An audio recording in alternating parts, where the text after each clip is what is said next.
चलो, तो आज अपने को चर्चा करनी है थोड़ा सा फ्लक्स और गॉस की परिमेय के बारे में। ठीक है, तो सबसे पहली बात आती है कि वैद्युत फ्लक्स क्या होता है। ठीक है, तो सबसे पहली चर्चा है अपने पास में कि वैद्युत फ्लक्स यह होता क्या है। ठीक है, तो मान लो ये हमने एक इलेक्ट्रिक फील्ड लाइन ली, यहां पर अपने पास क्या है, एक वैद्युत क्षेत्र है। ठीक है, और इस वैद्युत क्षेत्र में हमने क्या किया कि एक कोई काल्पनिक पृष्ठ रख दिया। मान लेते हैं, चलो हमने कोई एक रिंग ले ली, चलो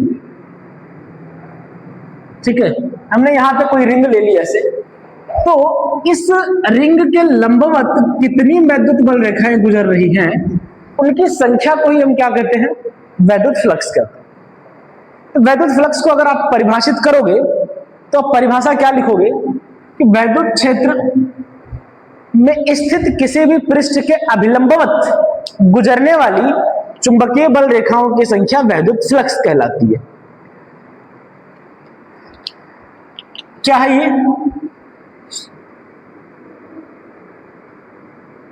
विद्युत क्षेत्र में स्थित पृष्ठ के अभिलंबवत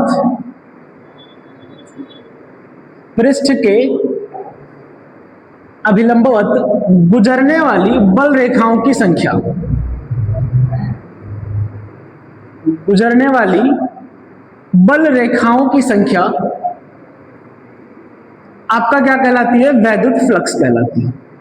ठीक, क्या है ये, इसको हम लोग ध्यान देना, इसे अपन फाई से लिखते हैं। किसे लिखते हैं? इसे फाई से लिखते हैं। ये क्या होता है, तो फाई बराबर हो जाता है आपका ई ए कॉस थीटा। फ्लक्स फाई बराबर क्या होता है, ई ए कॉस थीटा, जहां पर जो थीटा है ये एंगल होता है, किसके बीच का कोण है, तो ये सदिश क्षेत्रफल यानी area vector, angle between area vector and electric field. अब एरिया वेक्टर क्या है सर? एरिया तो पता है, ये एरिया वेक्टर सदिश क्षेत्रफल क्या होता है? एरिया वेक्टर का मतलब क्या है, सदिश क्षेत्रफल।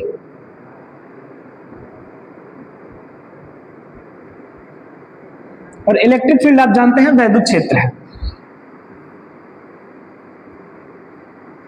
तो मान लो हमने कोई सा भी एरिया ले लिया, जैसे अपने पास ये एक सरफेस है, ठीक है ना, ये तो इस पृष्ठ के लंबवत अगर आप कोई वेक्टर ड्रॉ कर दो तो ये इसका एरिया वेक्टर कहलाएगा।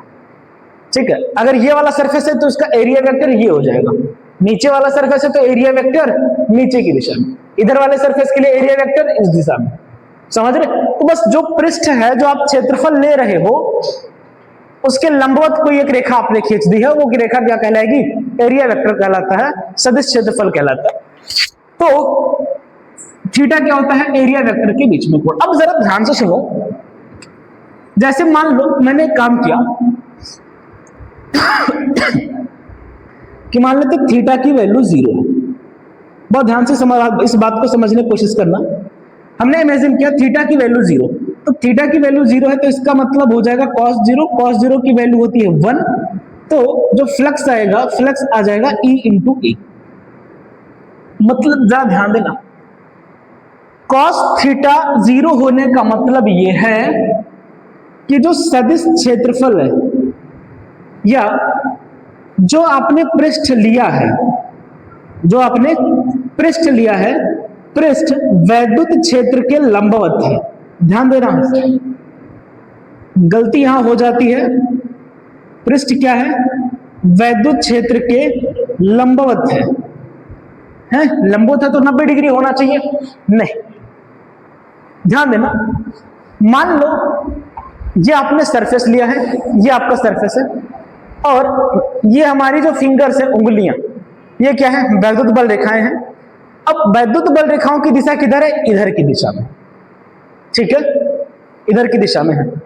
तो क्या अगर मैं इसको ऐसे रखूं तो क्या इसके लंबवत कोई बल रेखा जाएगी? सर नहीं जाएगी। लेकिन अगर मैंने इसको ऐसे रखा तो ये मैग्नेटिक फील्ड लाइन सारी की सारी इसके लंबवत होकर गुजरेंगी।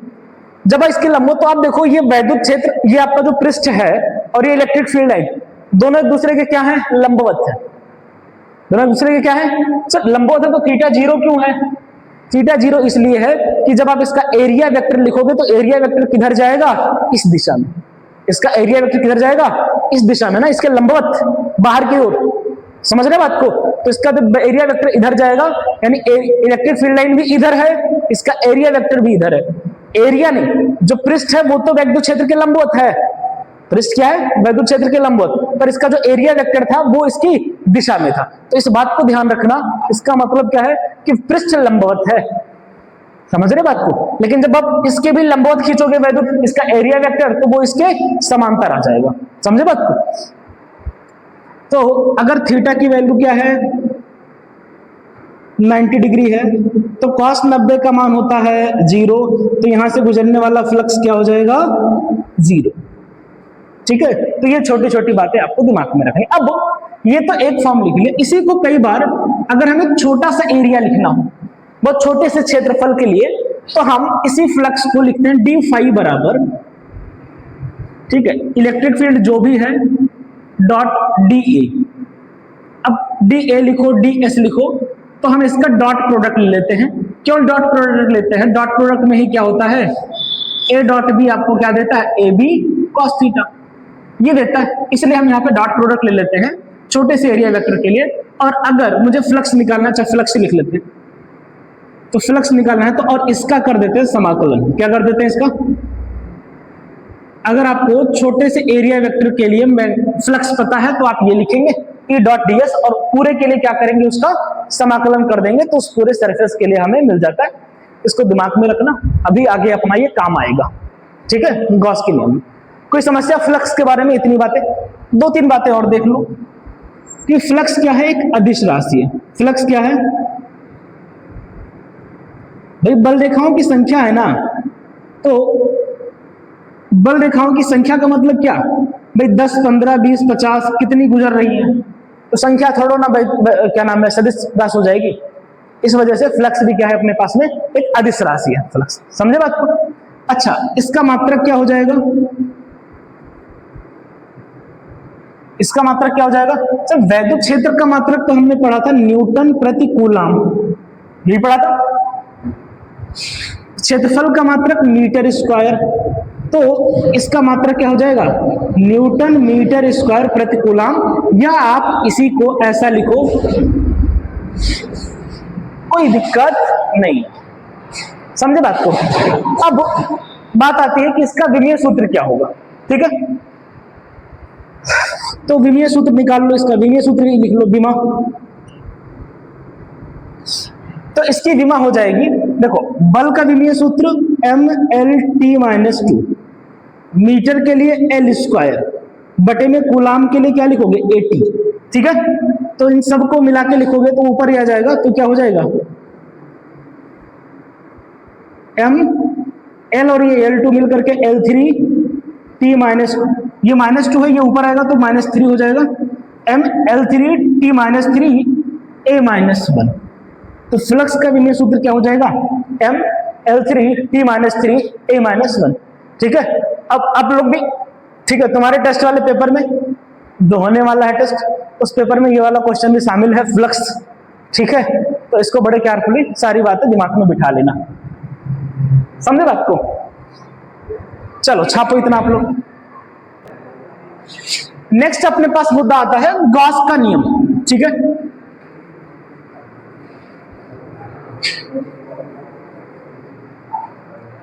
अब आप इसे गॉस कहें, गाउस कहें, जो तुम्हारा मन करे वो कह लो।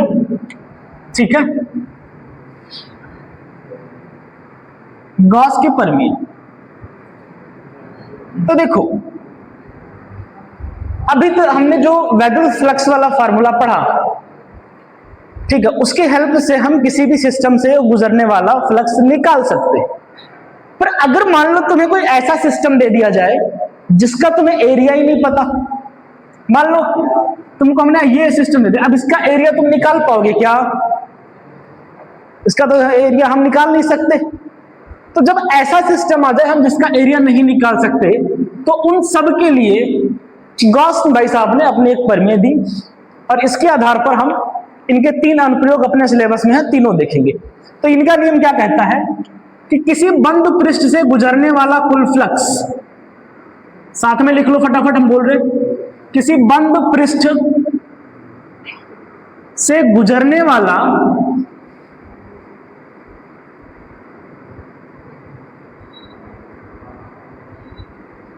कुल फ्लक्स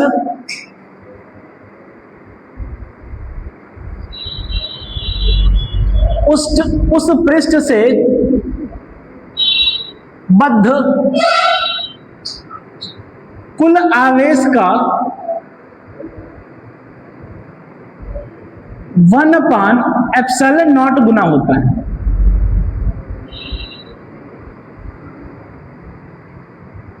यानी कि फ्लक्स फाई ई बराबर उसके अंदर कितना चार्ज है डिवाइड में ε0। ये गॉस की प्रमेय कहती है। ठीक है, अब अगर मैं इसके प्रूफ की तरफ चलता हूं, छोटा सा प्रूफ है इसका, देख लो। इसका प्रूफ क्या कहता है, लेकिन देखो अभी हम लोग, अच्छा चलो यार 2 मिनट लगेगा, कर लेते हैं, लेकिन प्रूफ छोड़ो, अभी मेन बात है उस पर चर्चा रखते हैं। हाँ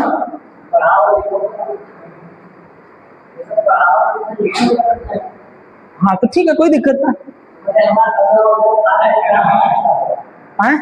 हाँ गुड आदमी, चलो इधर ध्यान दो।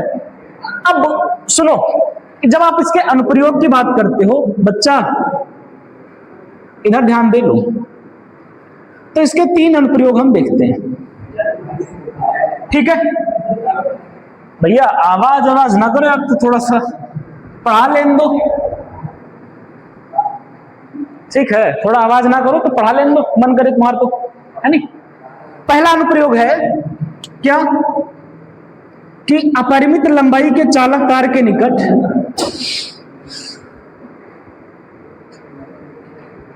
अपरिमित लंबाई के चालक तार के निकट विद्युत क्षेत्र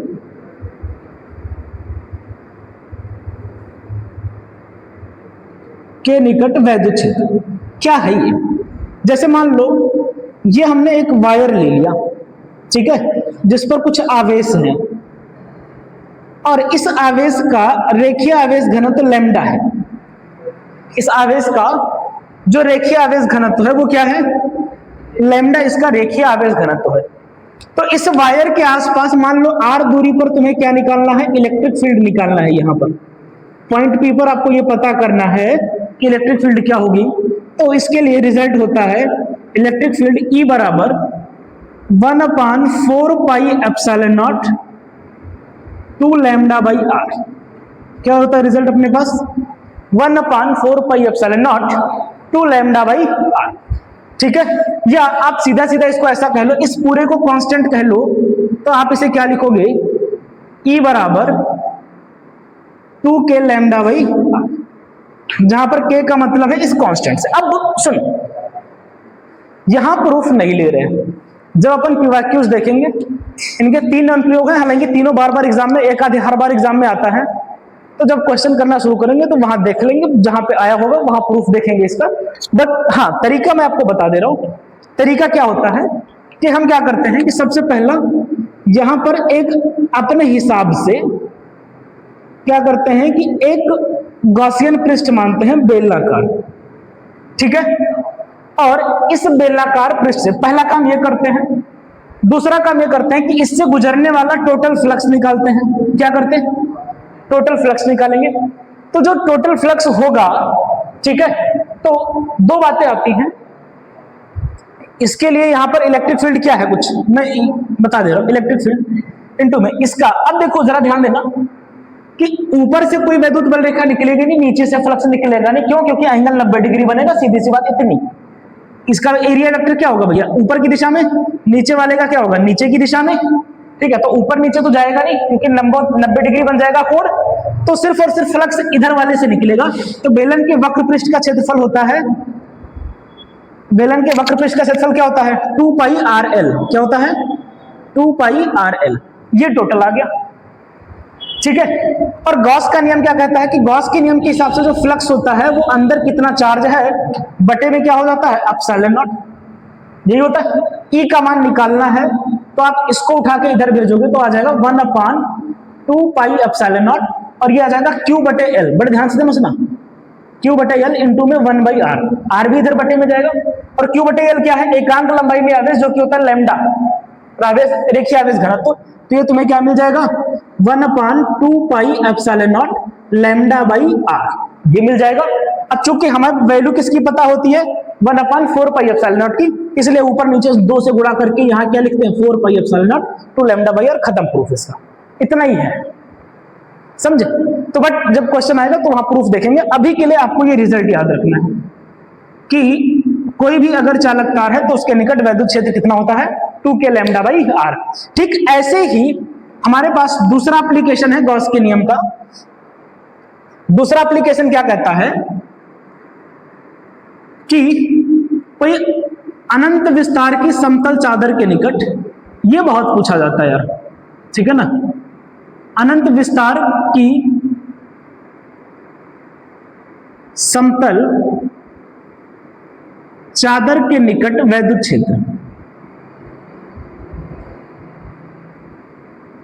क्या कहना है, मतलब है इसका, यहां पर हमने कोई इनफाइनाइट लेंथ की क्या ले ली, कोई शीट ले ली है। ठीक है, मुझे पता नहीं है ये कितनी लंबी चौड़ी है, क्या है, हमें कुछ इसके बारे में आइडिया नहीं है, और इस पे कोई चार्ज है और हमें इसके निकट क्या चाहिए, कहीं चुंबकीय क्षेत्र, सॉरी वैद्युत क्षेत्र इसके निकट चाहिए कहीं भी। तो इस चादर के निकट कहीं भी आप जब इलेक्ट्रिक फील्ड लिखते हो तो इलेक्ट्रिक फील्ड का फार्मूला होता है E बराबर सिग्मा बाई 2 एप्सिलॉन नॉट। यानी कि शीट की वजह से जब आप निकालोगे तो वो आर पे डिपेंड ही नहीं कर रहा है।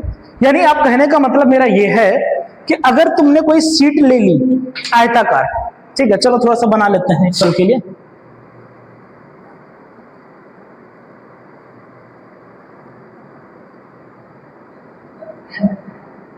ये हमने मान लिया कोई शीट ले ली, ठीक है, ऐसे यहां पर हमने रखी। अब ऐसे कोई शीट रखी है, इससे मैंने एक दूरी ये ले ली और इससे एक दूरी ये ले ली, पॉइंट ए और पॉइंट बी। तो ये कह रहा है कि ए और बी दोनों जगह वैद्युत क्षेत्र समान होगा। क्या कह रहा है, ए और बी दोनों जगह वैद्युत क्षेत्र समान होगा, मतलब आर पे डिपेंड ही नहीं कर रहा है, आर से कोई लेना देना ही नहीं है। अब ऐसे अगर मान लो मैंने 2 शीट रख दी, बहुत ध्यान से सुनना, अगर मैंने एक शीट ये रख दी है, ठीक है, जो कि पूरा का पूरा क्या है, पॉजिटिव चार्ज है, और इसी के जैसे मैंने एक और शीट यहां रख दी,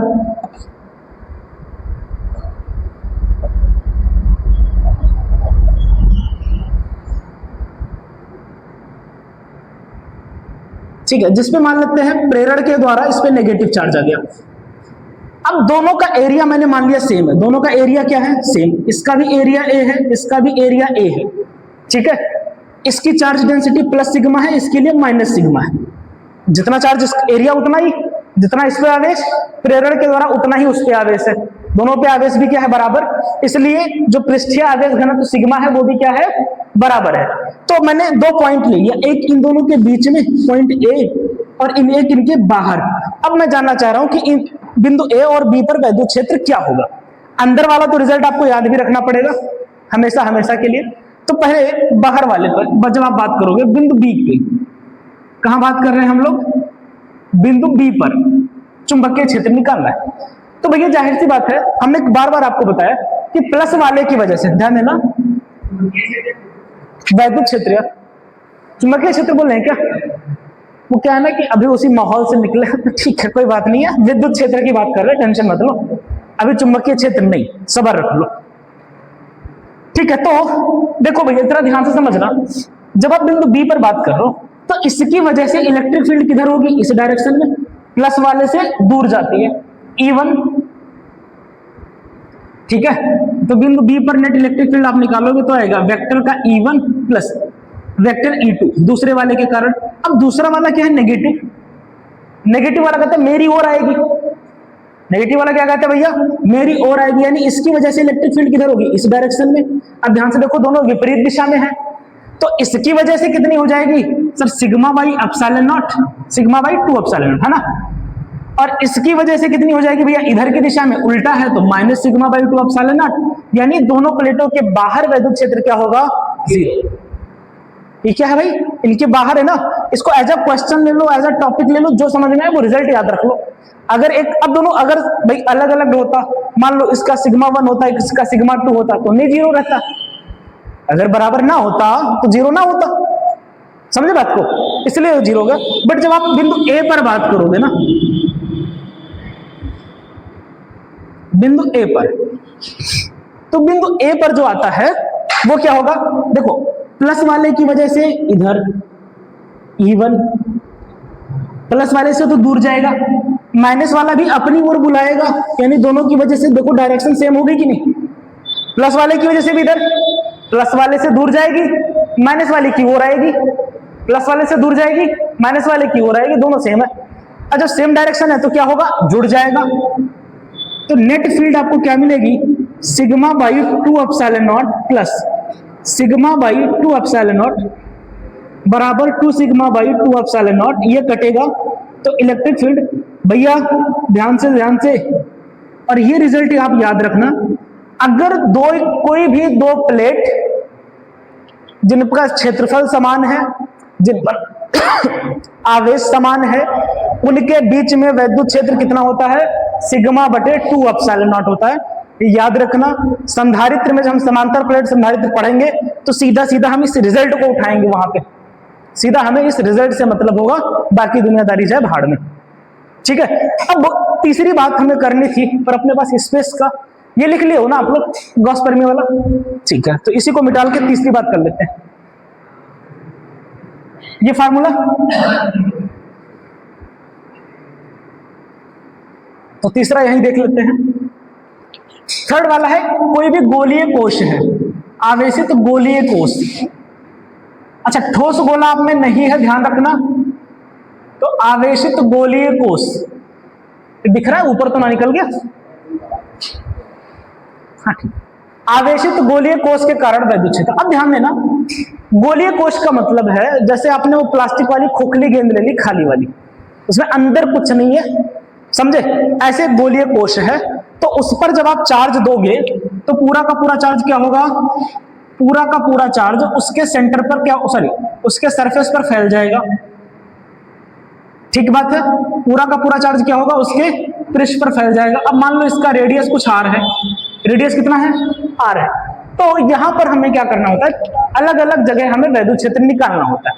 तो जब मान लो आप इस गोले के बाहर निकाल रहे हो, ध्यान देना कि जब आप गोले के बाहर, आउटसाइड, मतलब कोई आपका जो r है पॉइंट, वो यहां बैठा है गोले से बाहर, ठीक है, कितनी दूरी पर है, r दूरी पर, समझे। तो आउटसाइड का मतलब क्या है, जब दूरी आपका रेडियस से बड़ा है, जब r आपका कैपिटल R से बड़ा होगा तो ही तो पॉइंट बाहर जाएगा। तो जब आप इसके बाहर निकालते हो चुंबकीय, सॉरी वैद्युत क्षेत्र, तो ये आता है 1/4 पाई एप्सिलॉन नॉट Q बटे R स्क्वायर। वही कहानी, कोई नया नहीं आता है। यानी रिजल्ट ये कहता है कि जब आप गोले के बाहर, जो गोलीय कोश है उसके आउटसाइड बाहर किसी भी जगह पर वैद्युत क्षेत्र निकालोगे तो वो ऐसा बिहेव, पूरा का पूरा गोला एक बिंदु आवेश की तरह बिहेव करेगा। मतलब ये ऐसा लगेगा कि जैसे पॉइंट चार्ज हो, पूरा आवेश इसके सेंटर पे बैठा है, ऐसा लगेगा, समझ आई बात, गोले के बाहर। लेकिन जब आप गोले पर आओगे, गोले के पृष्ठ पर, गोले के पृष्ठ पर मतलब जब यहां हो आप, तो R का मान किसके बराबर हो जाएगा, कैपिटल R के, ठीक। तब आपको इलेक्ट्रिक फील्ड कहां मिलेगी, सरफेस पर। तो सरफेस पर फील्ड आ जाएगी 1/4 पाई एप्सिलॉन नॉट Q बटे कैपिटल R स्क्वायर। अब ध्यान देना, कि भाई क्या जब आप जैसी वैल्यू आपकी इस जो आर है स्मॉल आर ये कैपिटल आर से कम हुई यानी अंदर आई, जैसे आप अंदर पहुंचोगे इनसाइड, तो इनसाइड इलेक्ट्रिक फील्ड क्या हो जाती है, ई इनसाइड 0। ई इनसाइड क्या हो जाती है भैया, क्यों, क्योंकि अंदर कोई आवेश है ही नहीं, तो अंदर चार्ज जब है ही नहीं तो उसकी वजह से कोई भी वैद्युत क्षेत्र होगा भी नहीं।